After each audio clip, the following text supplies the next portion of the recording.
పిల్లలు కావాలని మీ కలను నెరవేర్చుకోండి. సంప్రదించండి హెగ్డే ఫెర్టిలిటీ, హైదరాబాద్, తెలంగాణ.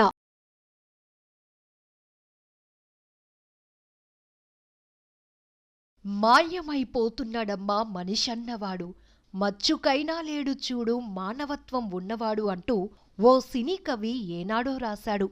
కాని రాను రాను మానవత్వమే కాదు, బంధాలు బంధుత్వాలు కూడా కనుమరుగైపోతున్నాయి. ఆస్తుల అలజడి ముందు అనుబంధాలు అంతరించిపోతున్నాయి. చివరాఖరికి కడుపున పుట్టినవారు కూడా కర్కశంగా ప్రవర్తిస్తున్నారు. తెలంగాణలో చోటు చేసుకున్న ఓ అమానవీయ ఘటన సభ్య సమాజాన్ని ఉలిక్కిపడేలా చేసింది.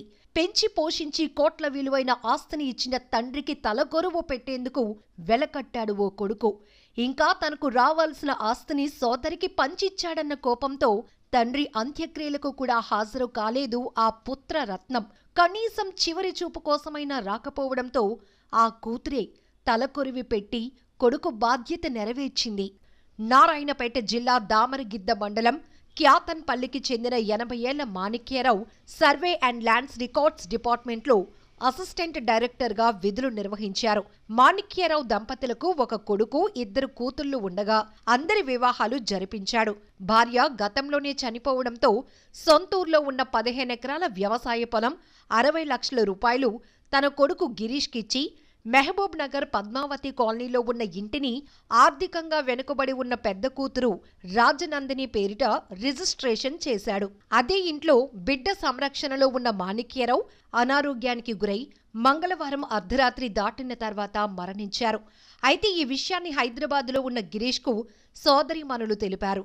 ఇంటిని తనకు కాకుండా చేశాడు, నేను అంత్యక్రియలకు రానని గిరీష్ చెప్పటంతో ఆ సోదరీమణులు కంగుతిన్నారు.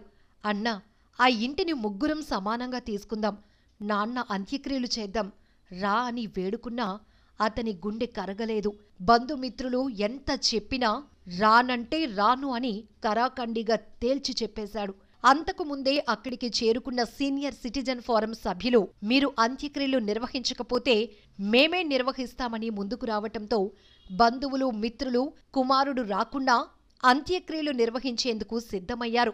చిన్న కూతురు రఘునందిని అంతిమయాత్ర ముందు నడిచి తండ్రికి తలకొరివి పెట్టింది. తండ్రిపై మమకారం కన్నా ఆస్తికే ప్రాధాన్యత ఇచ్చిన కొడుకు పట్ల సర్వత్రా విమర్శలు వస్తున్నాయి. కడసారి చూపు కోసం రాని ఆ కొడుకు ఓ కొడుకేనా అంటూ ప్రతి ఒక్కరూ తిట్టిపోస్తున్నారు.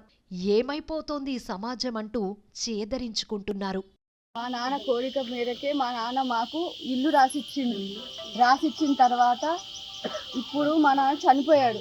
ఇప్పుడు రారా అంటే వాడు రావట్లేదు. నిన్న 8:30 నుంచి ఈరోజు 3:30 అయిందో తెలియదు నాకు టైము. ఇంతవరకు వెయిట్ చేసిన నేను మా తమ్ముడి కోసం, కేవలం మా తమ్ముడి కోసమే వెయిట్ చేసిన, అయినా రాలేదు. నేను ఈ డిసిషన్ తీసుకున్నా అంతే. చెప్పాలి, ఆస్తి గొడవలు, ఇల్లు అందరికి సమానం ఈక్వలే అంటున్నాం, అయినా నేను ఇవ్వను అంటున్నాడు వాడు.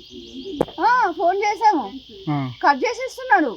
ఫోన్ చేస్తే కట్ చేసేస్తాడు. ఇంతమంది చుట్టాలు పక్కలు ఇంతమంది ఫోన్ చేసినా వాడు రావట్లేదు.